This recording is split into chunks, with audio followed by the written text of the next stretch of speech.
icon at TaylorvilleDailyNews.com.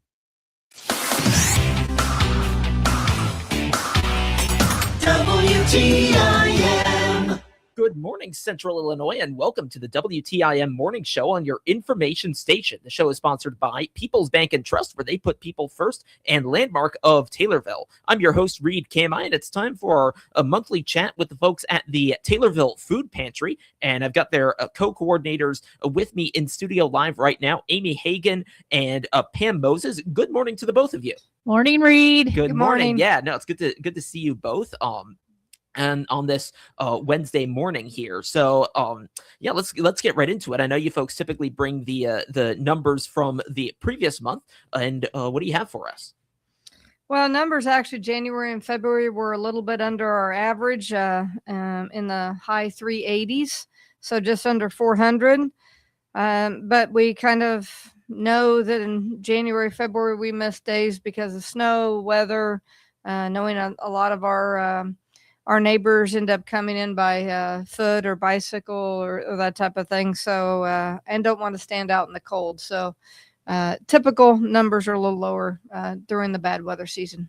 Yeah, no, that happens. And we had a couple days like that in February. And we've had a couple rainy days in March, kind of like today as we do this interview right now. Do you find that rain as well has a similar effect? Absolutely. Okay. Yeah. So, and I think it's my understanding is that we're expecting more of it this week. So that will certainly be a factor there. We were talking a little bit before we came on about a big milestone that's coming up for you folks. What do you folks have to share about that? So we've talked many times, Reed, on the program about our food rescue program, basically where we have a number of volunteers that go around to different retail partners in the community. The current number actually is 10. When we first began collecting from these retail partners, we started with 3 back in December of 2015.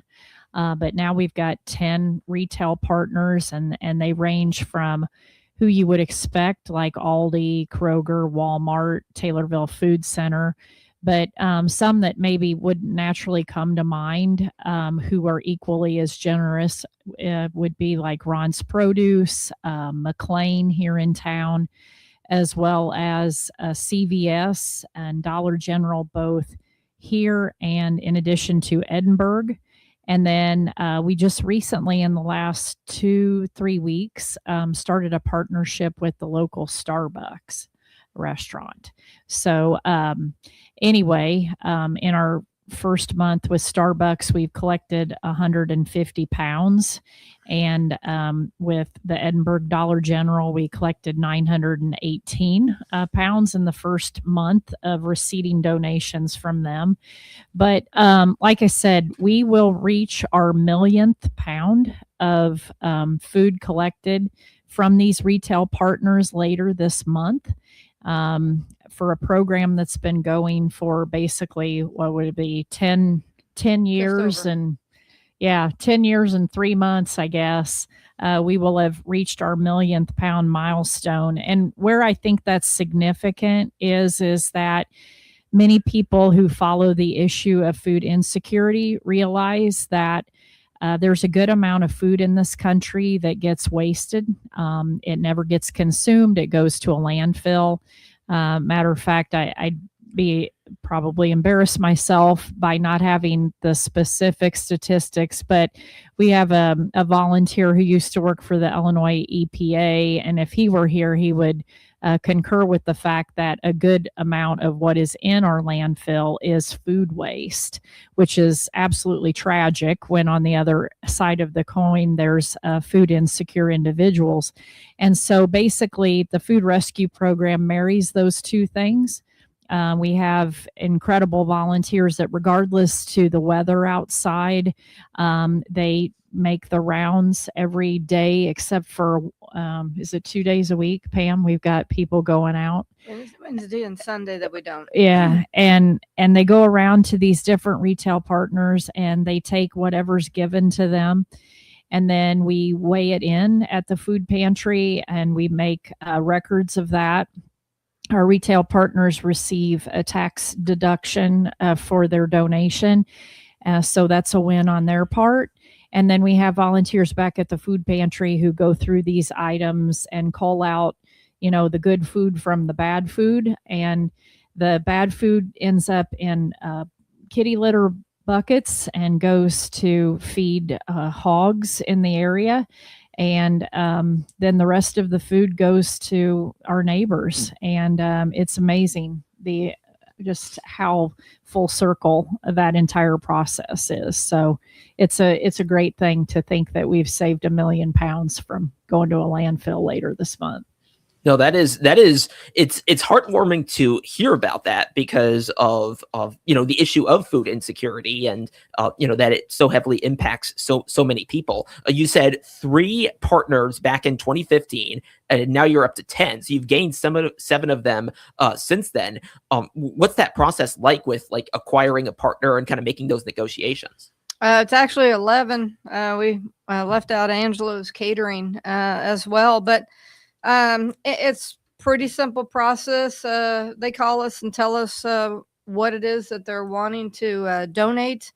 We kind of look at our schedule, look at their schedule, figure out a time when it works for all parties to start coming by and picking up.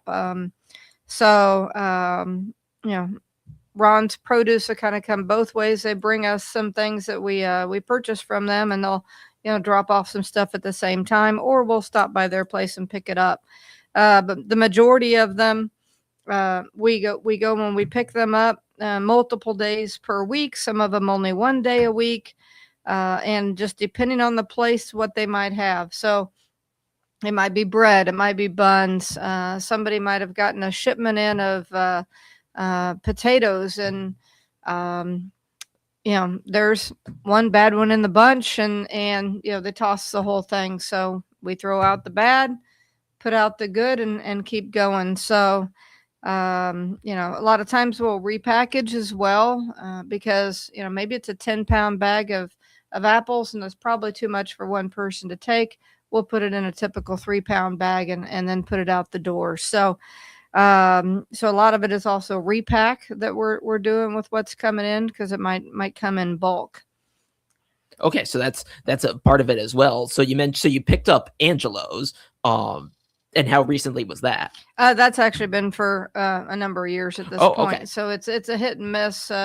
Usually comes off of catering events.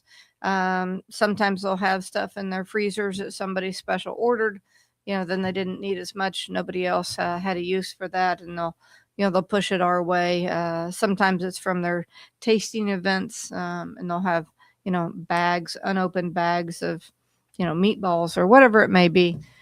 So we put out whatever it is, and that's fun thing about the food pantry. When you come in, what we had last week may not be what we have this week. So It's what the special of the day is depends on what we're given. Yeah, well, it seems like when you kind of combine all the different time periods that you have a lot of different offerings, which I imagine is, I would think at least, is something that the folks who come in and use your services would appreciate, right? Then they just kind of mix things up week over week.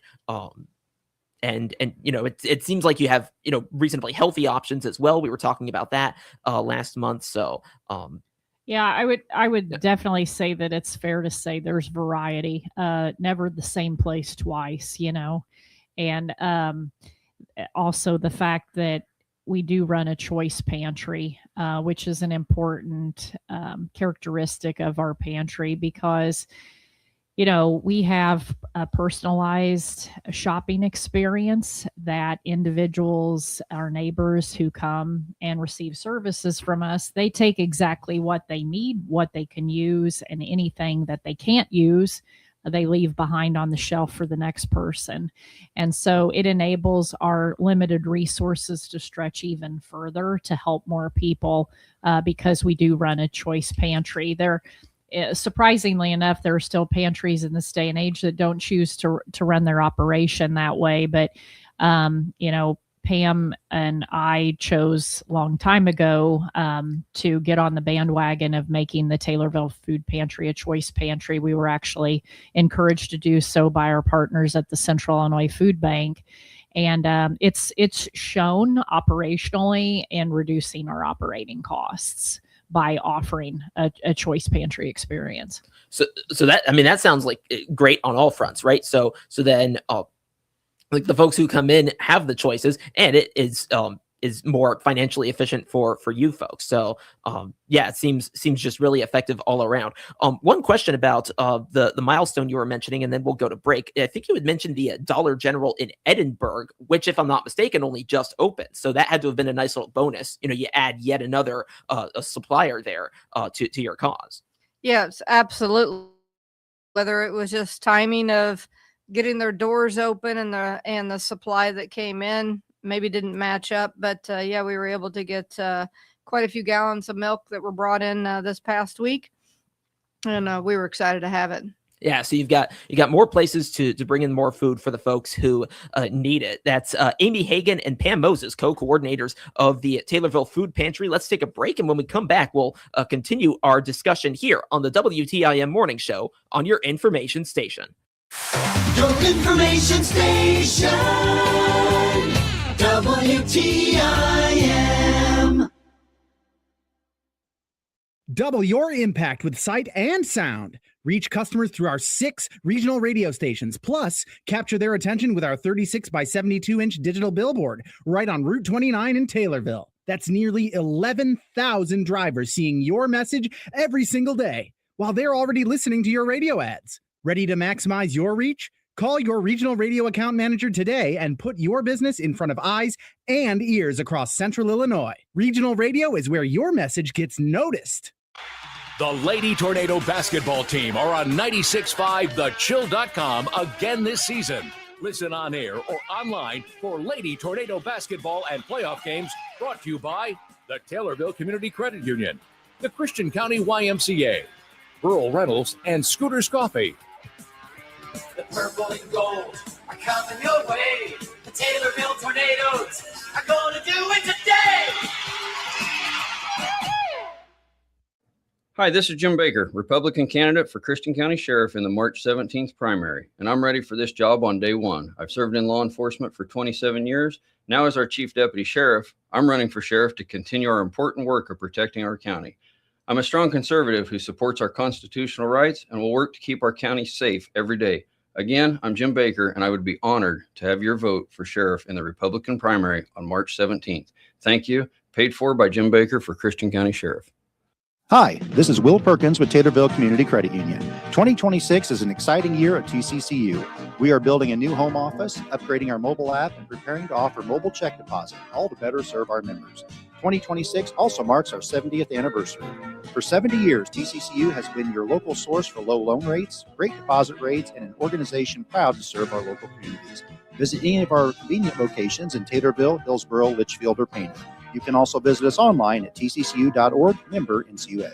Hi, I'm Mark Sanders, and I'm your longtime host, interviewing Shelbyville and Shelby County community and business leaders every week. For some 10 years, WTIM, your information station, has originated its Friday morning show live from our downtown Shelbyville studios. Tune in on AM or FM or online every Friday from 8:40 to 10, brought to you by these great sponsors. Family Drug, the Villas of Hollybrook, Shelbyville Manor, and Corner Copy sponsor the WTIM Shelbyville Morning Show. Here are the contest rules for our stations. We allow one person per household to win any prize from the radio stations in a 30-day period. Unless otherwise stated, all prizes to Christian County winners are to be picked up within 2 weeks at the studios at 918 East Park in Taylorville. Our office hours are 8 a.m. to 2 p.m. weekdays. Winners outside of Christian County will have their prize mailed. Any cash prize is mailed within 30 days of winning. Only if cash winners call our business line within 2 weeks of their name being drawn to provide their mailing address. Employees and their families of regional radio are not eligible to participate or win any contest. Your information station, WTIM. Welcome back to the WTIM Morning Show on your information station. The show is sponsored by People's Bank and Trust, where they put people first, and Landmark of Taylorville. I'm your host, Reed Kamai, and I continue my conversation with Amy Hagan and Pam Moses, co-coordinators of the Taylorville Food Pantry. And we talked a lot in the first segment about the food rescue program and the big milestone coming up about that. There are a couple of food drives that are coming up in the community. What should folks know about that?